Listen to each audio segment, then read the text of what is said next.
ہمارا جو بہت بڑا مسئلہ ہے میرے بھائی، ہم کم ہمت لوگ ہیں. اس وجہ سے ہماری صحتیں بھی دیکھ لو اور ہمارا مذہب کے معاملے میں جو حال ہے وہ بھی دیکھ لو. تو ایک ہی چیز ٹھیک کرنی پڑے گی، اس سے دونوں چیزیں آپ کی کیا ہو جائیں گی؟ ٹھیک.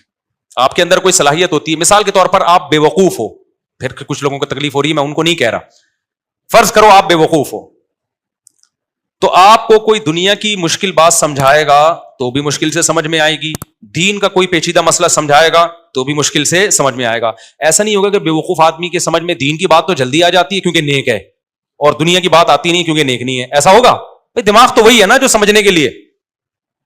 کیا خیال ہے بھائی؟ غلط تو نہیں کہہ رہا میں؟ بھائی آپ نماز کے بعد مل لینا مجھ سے، شفیع اللہ آپ سے کہہ رہا ہوں، تو غلط تو نہیں کہہ رہا نا میں؟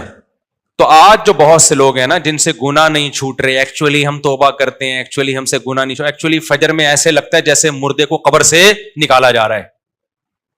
ابھی دیکھو کتنے نمازی ہیں، فجر میں کتنے ہوتے ہیں؟ جمعے کی نماز فرض ہے تو کیا فجر کی فرض نہیں ہے کیا ہے بھائی؟ اگر فرض ہے فجر کی تو جتنا رش جمعے میں ہونا چاہیے اتنا کس میں ہونا چاہیے؟ فجر میں. لیکن حالانکہ علم ہے، اور یہی جمعہ اگر فجر میں کر دیتی نا اس شریعت کہ جمعے کی نماز فجر کے ٹائم پہ ہوا کرے گی، تو 4 آدمی بیٹھے ہوئے ہوتے یہاں پہ، ایک شاکر بھائی ہوتے، ایک چنگیزی صاحب ہوتے، اور ایک رفیع بھائی ہوتے، اور ایک دو اور. وہ میں ایک دو ہم اس لیے رکھیں کہ اگلا کہے گا میں بھی تو آتا ہوں، تو میں کہوں ایک دو میں آپ تھے. وہ اسپیس خالی رکھو تاکہ کوئی اعتراض سمجھے کہ میرے اوپر ہو رہا ہے تو اس کو کھانچا وہاں پہ فٹ کر دو. یہ بھی ایک سیاست ہے بھائی. غلط تو نہیں کہہ رہا نا؟ یہ تو شکر ہے اللہ نے دوپہر کے ٹائم پہ جتنے پوستی موستی ہیں سارے. اب ہم نے جمعے کی نماز کی تھی 1 بجے، پبلک آدھی سے زیادہ شارٹ ہو گئی. وجہ کیا ہے کہ کراچی میں ناشتہ جس قوم کا 2:30 بجے ہو رہا ہوگا تو وہ 1 بجے کہاں جمعہ پڑھنے آئے گی یار. تو ہم سب، میں دیکھو میں اس میں اپنے آپ کو بھی داخل کر رہا ہوں، میں کوئی ایسا نہیں ہوں کہ میں کہوں میں بہت آگے جا چکا ہوں، بہت با ہمت آدمی ہوں. میں جو نصیحتیں کر رہا ہوں میں خود بھی اپنے آپ کو اس میں شامل کر کے تکرار کے نہیں ہے، تاکہ مجھے بھی تو ہدایت ملے. اگر میرے اندر سستی ہے تو وہ بھی دور ہو. لیکن اتنی بات ضرور ہے بھائی، ہمارے ساتھ نالج کا مسئلہ نہیں ہے اتنا، ہمارے ساتھ مسئلہ ہے کم ہمتی کا. حکومت کو چاہیے مشورہ دے رہے، ہوگا نہیں ایسے لوگ کمنٹس کر رہے ہوتے ہیں حکومت کو مشورے دے رہے. بھائی اچھی بات کرنے میں گورنمنٹ نے پابندی نہیں لگائی. جاپان میں، چائنا میں، ان ملکوں میں باقاعدہ ورکشاپس کروا کے نا انہوں نے اپنی قوموں کی سستی کو ختم کیا ہے. ہمارے یہاں ایسا تعلیم کا کوئی سیٹ اپ نہیں ہے. کچھ دن بچے روٹین پر آتے ہیں اسکول کی وجہ سے کہ رات کو جلدی سوئیں گے، صبح اسکول جانا ہے. نماز تو آج کل بچوں میں رواج ہی ختم ہو گیا، ماں باپ اسکول کے چکر میں اٹھاتے ہیں. وہ بھی بیچ میں سال میں اتنی چھٹیاں، فلاں دن فلاں پیدا ہوئے تھے، فلاں دن فلاں کا انتقال ہوا تھا، پھر پیدا ہوئے تھے، پھر انتقال ہوا تھا، پھر پیدا ہوئے تھے، پھر انتقال ہوا تھا، فلاں کی پہلی شادی ہوئی تھی، دوسری. ہو سکتا ہے میری 4 شادیوں میں بھی چھٹی گورنمنٹ اعلان کر دے کہ فلاں دن مفتی صاحب کی چوتھی ہوئی تھی. کوئی بھروسہ نہیں. ہر کام جو دنیا میں جو کام ہو رہا ہے اس پہ کیا دے رہے ہیں؟ چھٹی.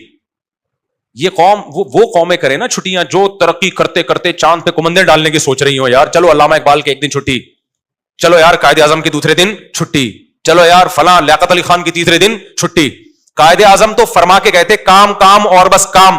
خدا کی قسم میری یہ رائے ہے کہ اگر قائد اعظم زندہ ہو کے آ جائیں، ہم ان سے پوچھیں کہ آپ 25 دسمبر کو چھٹی کے بارے میں کیا کہتے ہیں، وہ کہتے ہیں بھائی نہیں کرو چھٹی، میرا ڈے منانے سے زیادہ بہتر ہے کام کر کے میرا ڈے مناؤ. ہر چیز میں چھٹی ہے یا نہیں ہے؟ تو جو فرمان تھا کام کام اور بس کام، تو تیری چھٹیاں کروانے کے لیے قائد اعظم نے ملک بنایا تھا. پھر بچے 12 بجے سو کے اٹھ رہے ہوتے ہیں. تو کم ہمتی جو ہے نا میرے بھائی، کیا چیز؟ کم ہمتی. اس سے جان چھڑانی پڑے گی. دیکھو کم ہمتی ختم کرنے کے 2 نسخے ہیں، روحانی بھی اور جسمانی بھی. ہائے ہائے ہائے کیسے سمجھائیں بات کو. میں اس کی ایک مثال دیتا ہوں. دماغی جتنی بیماریاں ہیں نا، یہ بھی ایک قسم کی دماغ کا مسئلہ ہے نا. کم ہمتی، دماغ تیار ہی نہیں ہو رہا تو ہمت پہ. تو دماغ کی جتنی بیماریاں ہیں نا وہ 2 طرح کی ہوتی ہیں، ایک روحانی اور ایک مادی بیماری، جسمانی جسے کہتے ہیں. بعض دفعہ آپ ڈپریشن میں ہوتے ہو، یہ ڈپریشن کسی روحانی مسئلے کی وجہ سے. روحانی سے وہ جن چڑیل بھوت والی روحانی نہیں. روحانی کا مطلب یہ کہ آپ دنیا کو مسافر خانہ ہی نہیں سمجھتے، آپ دنیا سے دل لگا بیٹھے ہو. اس مسئلے کا ہر میڈیسن سے حل یہ مسئلہ بولو نہیں ہو. کیونکہ آپ دنیا کو سمجھتے ہو کہ یہی رہنا ہے، تو پھر تو تھوڑی سی چیز چھوٹے گی آپ کو غم بہت زیادہ ہوگا. یہ جو روحانی ڈپریشن، یہ روحانی